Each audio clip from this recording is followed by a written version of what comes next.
हर्ष भाई आइए आप और कुछ अपनी बातों को रखिए नौजवान साथियों के बीच में।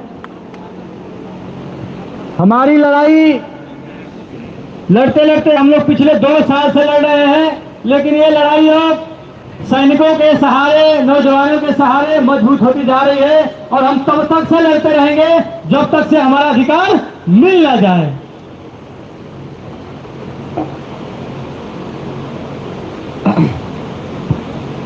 सबसे पहले जितने भी मेरे भाई हैं, एक बार दिल से हाथ रख के भारत माता की जय, भारत माता की इंकलाब, इंकलाब। जितने भी यहाँ पे आए हैं गार्जियन स्वरूप हमारे कर्नल साहब, हम लोग को बहुत ज़्यादा सपोर्ट किए। हम जहाँ भी हार रहे थे हमेशा मजबूती के साथ खड़े रहे, इसके लिए दिल से शुक्रिया अदा। और जब तक ऐसे लोगों का हाथ हमारे सर पे है तो डर किस बात का दोस्तों? कोई सरकार, कोई दुनिया की ताकत हमें हरा नहीं सकती। जो हमारे कर्नल साहब हमारे साथ है यार, कैसे हार सकते हैं? हम आप सबको बता दें कि यहाँ जो बैठे हैं ये कोई देशद्रोही नहीं है, ना कोई आतंकवादी है, ना ही रास्ते घूमने वाले लुच्चे लफंगे हैं। ये सब देशभक्त हैं, वो देशभक्त जिनके लोगों में देश के लिए हमेशा जुनून भरा है और भरेगा, जिन्होंने आज भी कहीं न कहीं अपने जुनून के अंदर भारत माता की सेवा करने के लिए जज्बा और जुनून लेकर दिल्ली आए हैं और हम ये केस जीतेंगे।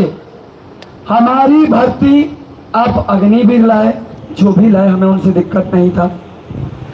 हमारी हर चीज पूरी हो चुकी थी। किसी ने 3 बार निकाला, किसी ने 4 बार निकाला, किसी ने 5 बार निकाला। कोई मेडिकल अनफिट हो जाता है, कोई फिजिकल अनफिट हो जाता है। जब सब कुछ हुआ तो हमें कोविड में आश्वासन दिया गया कि हम भर्ती लेंगे करके।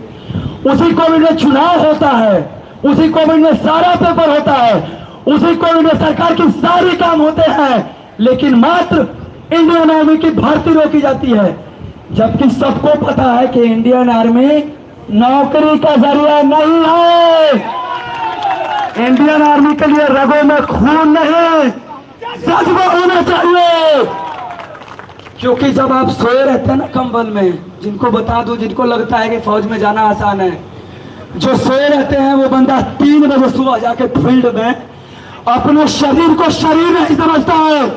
सिर्फ देश की सेवा के लिए, बॉर्डर पे जाने के लिए अपनी जान की परवाह किए बगैर इसी मिट्टी से साथ जुड़े रहना चाहता है और अपने देश के लिए कुर्बान होने के लिए 3 बजे सुबह जाके 4-4 साल 5-5 साल मेहनत करता है। जानते हो क्यों?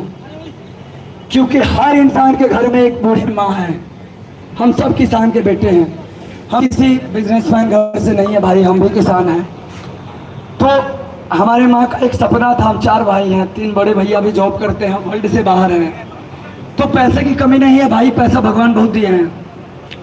माँ का सपना था बेटा फौज में जाए। मैंने एनसीसी कंप्लीट करी, आरडीसी गया, उसके बाद नेशनल 200 मीटर दौड़ा, 2 बार निकाला, 1 बार उंगली में अनफिट हो गया, 1 बार नौकरी में निकल गया। चलो मेरी गलती थी, माना, एक्सेप्ट किया। फिर सुधारा, पढ़ाई करी, इधर उधर डॉक्टर के पास गया। जब लास्ट बार सब हुआ तो अब जुनून जगा के चलो भाई, अब तो कम से कम अपनी माँ को सामने आंखों में आंखें डाल के बातें कर सकते हैं। तब साला ऐसी फूटी किस्मत आई, कौन सी सरकार आई कि हमारी लाइफ की ऐसी बैंड बजा दी कि साला दर की ठोकरें खाते फिर रहे हैं। किसी सरकार को ये चीजें नहीं दिख रहा? ये किसी माँ के बेटे नहीं है क्या? इन्होंने सुख से जिंदगी बिताया है? अरे यार एक बार उनसे पूछो कि उनका दर्द क्या है। बंदे भटक रहे हैं, किसी की माँ चली गई है, किसी की माँ के गहने गिरवे रखे हुए हैं, किसी के पिता जिंदगी भर जिल्लत की जिंदगी जी जी कर पाई जुटाकर हमको जूता खरीदते हैं, हमारे लिए दौड़ने का सामान जुटाते, बेटा फौज में जाएगा। सोचे चलो भाई अब तो कम से कम पिता के सामने जाके कहेंगे पापा आप मत कमाओ, आप आराम करो,